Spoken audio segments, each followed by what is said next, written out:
Olá, seja muito bem-vindo ao canal Mensagens Bíblicas Ilustradas. Eu sou o pastor Montefusco. Se você ainda não é inscrito, se inscreva, deixe o seu like, faça seu comentário. Hoje nós vamos ter o estudo, conforme você está vendo aí na tela, Vivendo uma Vida Abundante, vida vivida pela fé. Todos nós queremos sim desfrutar de uma vida abundante. E com certeza a palavra de Deus tem muitas orientações para que você possa desfrutar o melhor nessa terra. E quando eu falo do melhor, eu estou falando da presença de Cristo. Eu estou falando daquela confiança que você tem, que Ele está sempre no controle, está sempre pronto para te abençoar. Em Lucas 17, versículo 5, um dos 10, vendo que fora curado, voltou dando glória a Deus em alta voz. Aqui está falando daquela cena de 10 leprosos que Jesus curou. Eles iam até ao sacerdote, se apresentando conforme Jesus Cristo havia ordenado, e no meio do caminho eles ficaram curados. E um deles, percebendo que havia sido curado, ele voltou então para glorificar, para agradecer pessoalmente a Cristo. Já em Marcos capítulo 9, versículo 29 está escrito: então lhe tocou os olhos, dizendo que lhe seja feito segundo a fé que vocês têm. Veja que este caminhar abundante é um caminhar pela fé.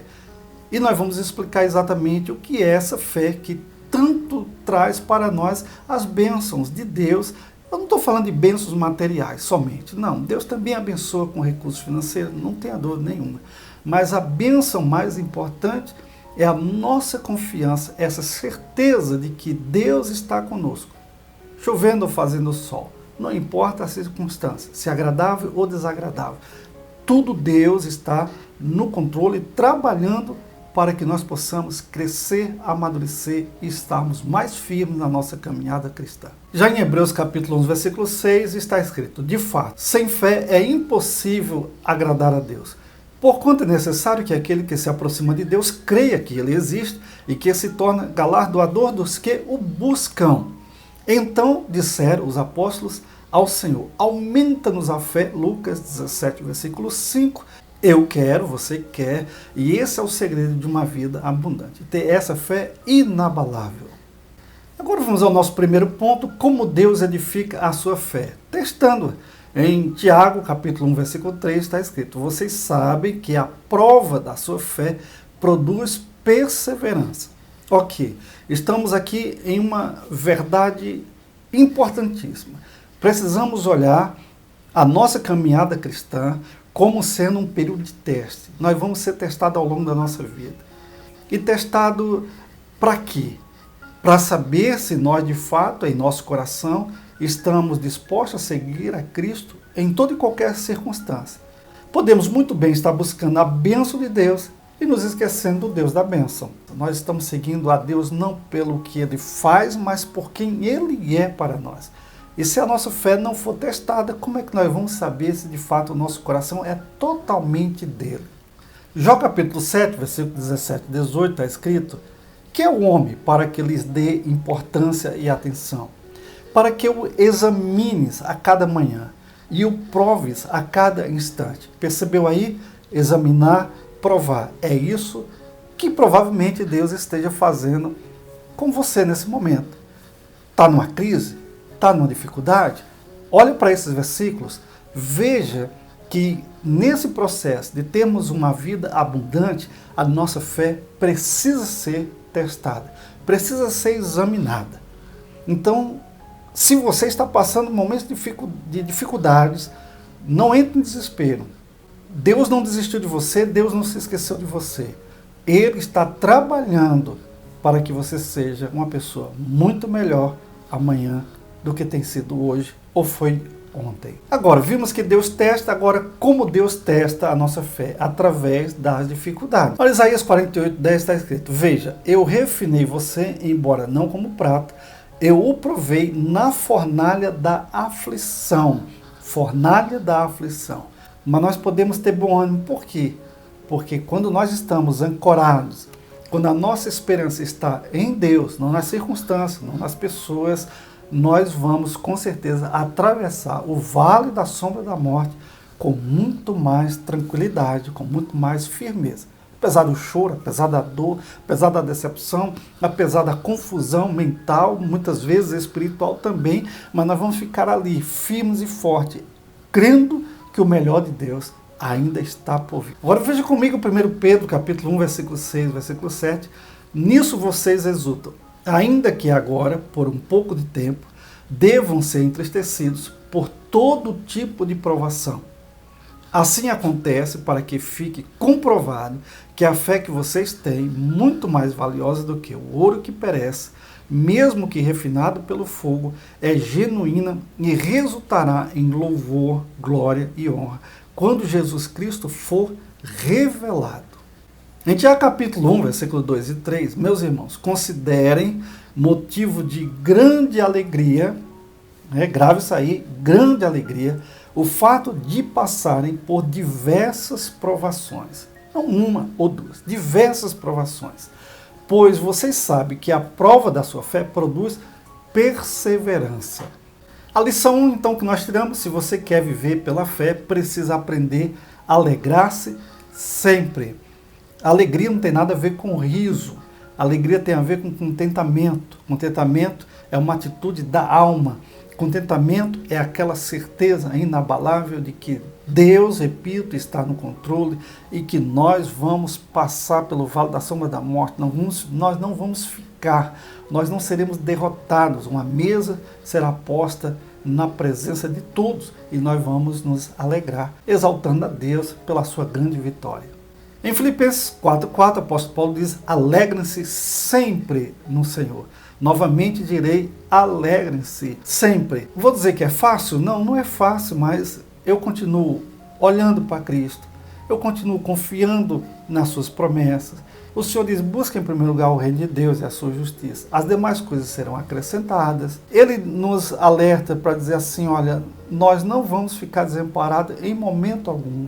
O salmista diz, eu fui moço, agora sou velho, mas eu nunca vi o justo desamparado nem a sua descendência mendigar o pão. Fé nada mais é do que uma confiança inabalável na fidelidade de Deus, na palavra de Deus, nas promessas de Deus. E são muitas promessas que nós temos diante de nós nas Escrituras Sagradas. A gente muitas vezes perde a noção do tempo, nós perdemos a confiança de que alguma coisa boa possa acontecer, estamos mais propensos a vermos tragédias, desastres e coisas desse tipo. Mas quando nós nos apegamos à promessa de Deus e confiamos na pessoa de Deus, que Deus é fiel, então por que nós vamos entrar em desespero? Choramos na presença dEle, gritamos na presença dEle, se clamamos na presença dEle, porque o melhor de Deus sempre está por vir. Em Êxodo 16, versículo 4, disse, porém, o Senhor a Moisés, eu lhes farei chover pão do céu, o povo sairá e recolherá diariamente a porção necessária para aquele dia. Por isso, os porei à prova, para ver se segue ou não as minhas instruções. Veja que Deus prova o povo no deserto para saber se eles estavam de fato confiantes no Deus que tirou eles do Egito com mão poderosa e queria sustentá-los durante toda a trajetória. Mas acontece que o povo, à primeira vista de dificuldades, começaram a murmurar e reclamavam daqui para lá, que eles queriam comidas boas como eles tinham no Egito, mas Deus diz assim, tudo bem, vou providenciar, mas eu vou prover para eles apenas o necessário a cada dia. Deus não mandou em abundância para que eles estocarem e ficarem ali confiantes no armazenamento que eles tinham em casa. Cada dia eles poderiam e deveriam pegar apenas a porção necessária para alimentarem-se naquele dia. Não poderia deixar para o dia seguinte, porque estragaria. Mas eles não confiaram em Deus que iria providenciar no dia seguinte e pecaram contra o Senhor. E para ser sincero, nós precisamos realmente confiar nesse Deus, o Deus da providência. Nem sempre é fácil, eu vou repetir aqui. É isso que se refere a uma vida em abundância. A vida em abundância é aquela que vai dizer como o menino disse no Salmo 23. Salmo 23, 1 diz assim, o Senhor é meu pastor e nada me faltará. Mas diz que uma criancinha chegou e disse assim, o Senhor é meu pastor e eu não vou sentir falta de nada. Então, se nós estamos com Deus, queridos, não vamos sentir falta de nada, porque Ele vai suprir com certeza absoluta. Hebreus 11, versículo 8, também Hebreus 11, versículo 7, diz assim: pela fé, Abraão, quando chamado, obedeceu e dirigiu-se a um lugar que mais tarde receberia como herança, embora não soubesse para onde estava indo. Em Hebreus 11, 7 está escrito: pela fé, Noé construiu uma arca. Veja que está sempre aí a fé ligada à obediência, ao fazer, ao agir. Não é algo que vai te deixar de braços cruzados, é assim, não, Deus vai suprir, eu vou ficar aqui de boa na minha casa, eu não preciso fazer nada. Não, faça a sua parte, faça aquilo que você sabe fazer, mas não sem buscar a ajuda e a bênção de Deus. Essa é a questão. Todos eles receberam tarefa, eles foram fazer a tarefa, mas sempre estavam confiantes de que Deus os abençoaria. Então a lição 2 é: se você quer viver pela fé, precisa aprender a obedecer prontamente. Porque tem gente que gosta de usar a Bíblia à la carte e só vai fazer aquilo que é agradável a ele. Porque nem sempre é fácil a gente viver em obediência para com Deus. Nós temos uma luta diária contra a carne, contra o mundo e contra o próprio diabo. É uma luta ferrenha, uma luta muito difícil, muito dura, mas não é impossível de vencê-la. Quando nós estamos totalmente em obediência para Deus, vamos dizer: Senhor, se possível for, passa de mim este cálice. Contudo, não seja o que eu quero, mas o que tu queres. Qual é a tua vontade? Eu estou disposto a realizar a tua vontade ao invés da minha vontade. Essa é a fé que produz uma vida abundante, com certeza. Continuando no tema como Deus testa a sua fé, em Salmo 37, 34, diz: espere no Senhor e siga a sua vontade, e Ele o exaltará, dando-lhe a terra por herança. Então, através da demora, veja, espere no Senhor.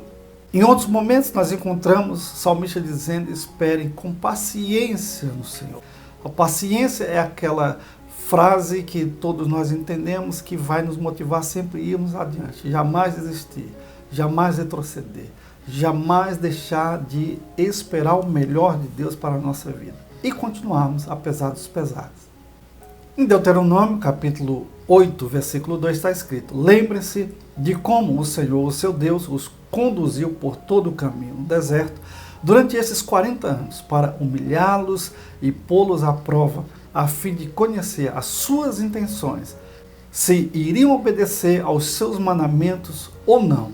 Então, essa prova de fé, esse teste, está justamente, repito, dizendo que nosso coração precisa ser provado para saber se nós estamos completamente em Cristo, em obediência, em confiança, em paz, sabendo que Ele sempre está no controle da situação. Isaías 64:4 está escrito: desde os tempos antigos ninguém ouviu, nenhum ouvido percebeu e olho nenhum viu outro Deus além de ti, que trabalha para aqueles que nele esperam.